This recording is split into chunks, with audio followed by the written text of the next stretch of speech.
Hello friends, welcome to Telugu law students. AP లా సెట్‌కి సంబంధించి ఏదైనా అప్డేట్స్ ఉన్నాయని చెప్పి చాలా కామెంట్స్ అయితే వస్తున్నాయి. అయితే నేను మిమ్మల్ని మర్చిపోవట్లేదు. నేను అండర్ గ్రౌండ్ ఆపరేషన్ కూడా చేస్తున్నాను. అంటే చాలామంది నాకు ఇన్ఫార్మర్స్ ఉన్నారు. అంటే ఎప్పుడొస్తుంది, ఏం అప్డేట్స్ జరుగుతున్నాయి, అలాగే ఎప్పుడు రావచ్చు, ఇలా ఫోన్ కాల్స్ ఇవన్నీ కూడా జరుగుతూనే ఉన్నాయి. ఎప్పుడైతే వస్తుందో అప్పుడు వెంటనే వీడియో అయితే చేయడం జరుగుతుంది. అయినప్పటికీ మీ ప్రయత్నంలో కూడా మీరుండండి. నేను ఈరోజు ఏపీహెచ్‌సిహెచ్‌ఈ అంటే ఆంధ్రప్రదేశ్‌కి సంబంధించి హైయర్ ఎడ్యుకేషన్ డిపార్ట్‌మెంట్ మన కౌన్సెలింగ్ ప్రాసెస్ అంతా వీళ్ళు నిర్వహించడం జరుగుతుంది. ఈ లా సెట్ ఇవన్నీ కూడా మనకు ఆచార్య నాగార్జున యూనివర్సిటీ నిర్వహించడం జరుగుతుంది. ఇది మన వెబ్‌సైట్‌లో ఉంది. నంబర్స్ కూడా ఉన్నాయి. అయితే లా సెట్ అయిపోయింది. ర్యాంక్ కార్డ్ సిస్టమ్ అయిపోయింది. అన్నీ కూడా వచ్చేసాయి. ఇప్పుడు రావాల్సింది మనకు కౌన్సెలింగ్ ఒకటే. ఈ కౌన్సెలింగ్‌ని ఎవరు నిర్వహిస్తారంటే Andhra Pradesh state council of higher education. వీరికి సంబంధించిన నంబర్ ఇది. దీనికి కాల్ చేసి వారిని అడగండి. ఎప్పుడు మనకు కౌన్సెలింగ్ ప్రాసెస్ స్టార్ట్ అవ్వచ్చు అని చెప్పి అడగండి. అలాగే ఈ నంబర్ చాలా సార్లు అయితే లిఫ్ట్ చేయరండి వాళ్ళు. ఎందుకంటే ఎక్కువ మంది కాల్స్ చేస్తారు కాబట్టి లిఫ్ట్ చేయరు. కాబట్టి బై లక్ కలిసినట్లయితే ఎప్పుడు వస్తుందని చెప్పి ఎక్కువ మంది కాల్ చేయడం వల్ల వాళ్ళు కూడా ముందుకు రావడం అయితే జరుగుతుంది. దీనికి సంబంధించిన మ్యాటర్ కూడా నేను టెలిగ్రామ్ గ్రూప్‌లో మనకు పెట్టడం జరిగింది. తర్వాత ఈ వెబ్‌సైట్‌లో కూడా ఏదైతే లాసెట్ వెబ్‌సైట్ ఉందో ఇక్కడ కూడా మనకు కాంటాక్ట్ నంబర్స్ ఇచ్చారు. ఈ 2 నంబర్స్ వీళ్ళకు కూడా కాల్ చేయండి. వీళ్ళకి ఏమైనా అప్డేట్స్ తెలిస్తే చెప్పడం జరుగుతుంది. ఆల్రెడీ మనోళ్ళు చాలా మంది చేస్తున్నారు. నాకు రోజు కూడా అప్డేట్స్ ఇస్తున్నారు. అంటే ఒకరు ఫోన్ చేస్తే ఈ ఆగస్ట్ 15 లోపు మేము నోటిఫికేషన్ ఇస్తామని చెప్పారంట.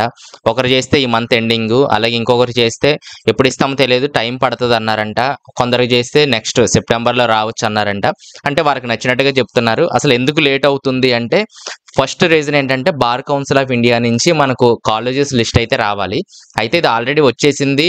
ఒక 2 కాలేజెస్ కూడా అవుట్ అని చెప్పి మనకు పేపర్‌లో కూడా ఇవ్వడం జరిగింది. అంటే bar council of India already release చేసే ఉండాలి నాకు తెలిసి. ఒకవేళ చేయనట్లయితే అది రావాల్సి ఉంటుంది. సెకండ్ రీజన్ ఏంటంటే ఏదైతే లేటెస్ట్ బ్యాచెస్ ఉన్నాయో చాలా యూనివర్సిటీస్‌కి ఇంకా ఎగ్జామ్స్ అవ్వలేదు. ఒకవేళ అయినా సరే మార్క్స్ మెమోస్ అలాగే ఇంకా ప్రొవిజనల్స్ ఇవన్నీ కూడా రావడానికి టైం పడుతుంది. ఇప్పుడు తెలంగాణలో కూడా సేమ్ చాలా మంది చాలా ఫేస్ చేస్తున్నారు ప్రాబ్లమ్స్. ఎందుకంటే త్వరగా పెట్టడం వల్ల ఎవ్రీ ఇయర్ కూడా మనకు నవంబర్ ఇలా ఈ విధంగా వస్తది. ముందే పెట్టడం వల్ల చాలా మందికి ఇప్పుడు ఒరిజినల్స్ లేవు, మార్క్స్ మెమోస్ లేవు, ప్రొవిజనల్స్ లేవు. వాటి ప్లేస్‌లో ఏం పెట్టాలని చెప్పి చాలా ఇబ్బంది పడుతున్నారు. అలాగే ఒకవేళ ఇండివిడ్యువల్ మార్క్స్ మెమోస్ పెట్టినా ఒరిజినల్స్ కావాలంటున్నారు. చాలా గందరగోళంగా ప్రస్తుతానికి ఉంది. కాబట్టి నా ఉద్దేశం ఏంటంటే కొంచెం లేట్‌గా జరగడం అనేది ఈ లేటెస్ట్ బ్యాచెస్‌కి ఉపయోగము. మిగిలిన వారికి త్వరగా జరిగితే బానే ఉంటది. అయితే ఎప్పుడు జరుగుతుందనేది మనకి ఇంకా తెలియదు. దీనికి సంబంధించి నేను చాలా వీడియోస్ చేశాను. చాలా అంటే ఈ అనాలిసిస్ వీడియో చేశాను. అలాగే సర్టిఫికేట్స్ ఏం ప్రిపేర్ చేసుకోవాలనేది కూడా చేశాను. ఈ 2 వీడియోస్ కూడా డిస్క్రిప్షన్‌లో లింక్ ఇస్తాను. ఇక్కడ కూడా చాలా డీటెయిల్స్ అయితే నేను మాట్లాడడం జరిగింది. ఇక్కడ డేట్ అనాలిసిస్ అని చెప్పి చేశాను. ఇక్కడ సర్టిఫికేట్స్ ఏమేమి మీరు ప్రిపేర్ చేసుకోవాలి. ఇప్పుడు చాలా ఇప్పటి నుంచో నేను ముందే స్టార్ట్ చేసేస్తాను సర్టిఫికేట్స్ గురించి. అయినప్పటికీ టీఎస్ లాసెట్‌లో ఇప్పటికీ కూడా చాలా మంది లేటెస్ట్ ఇన్‌కమ్ అయితే తీసుకోలేదు. అలాగే క్యాస్ట్ సర్టిఫికేట్‌లు కూడా చాలా మంది దగ్గర లేదు. ఇప్పుడు చాలా కంగారు పడుతున్నారు. అలాగే నాన్ లోకల్ స్టూడెంట్స్ ఎవరైతే ఏపీ నుంచి తెలంగాణకు అప్లై చేసుకుంటున్నారో ఈక్వైలెంట్ సర్టిఫికేట్ అడుగుతున్నారు. దాని గురించి కూడా చేశాను. అవేమీ పట్టించుకోలేదు చాలా మంది. ఇప్పుడు కంగారు పడుతున్నారు. వారు రిజెక్ట్ చేస్తారేమో అని భయపడుతున్నారు.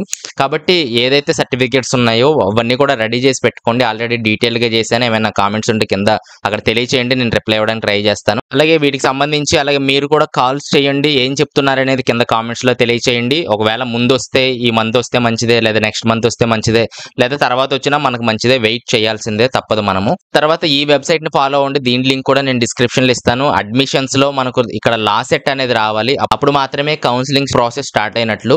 ఇక్కడ కామన్ ఎంట్రన్స్ టెస్ట్ ఉంది. ప్రస్తుతానికి ఇక్కడ ఉంది లా సెట్. ఇక్కడ నుంచి అడ్మిషన్స్‌లోకి వచ్చేయాలి. అప్పుడు మాత్రమే కౌన్సెలింగ్ ప్రాసెస్ అనేది స్టార్ట్ అవుతుంది. ఒకవేళ వచ్చినట్లయితే నేను వెంటనే వీడియో చేయడం జరుగుతుంది. నా ఛానల్ ఫాలో అయితే సరిపోతుంది. మీరు పెద్ద టెన్షన్ పడాల్సిన అవసరం లేదు. ప్రస్తుతానికి తెలంగాణకు సంబంధించి వీడియోస్ అన్ని చేయడం జరుగుతుంది. అవి కూడా చూడండి. కౌన్సెలింగ్ ప్రాసెస్ ఎలా జరుగుతుంది అనేది మీకు అర్థమవుతుంది. సో ప్రస్తుతానికి ఇదండి వీడియో. ఏదైనా కామెంట్స్ ఉంటే కింద తెలియచేయండి. రిప్లై ఇవ్వడానికి అయితే ట్రై చేస్తాను. ఏదైనా మర్చిపోయి ఉంటే నెక్స్ట్ వీడియోలో మనం మాట్లాడుకుందాము. నెక్స్ట్ వీడియోతో మళ్ళీ కలుస్తాను. Thanks for watching.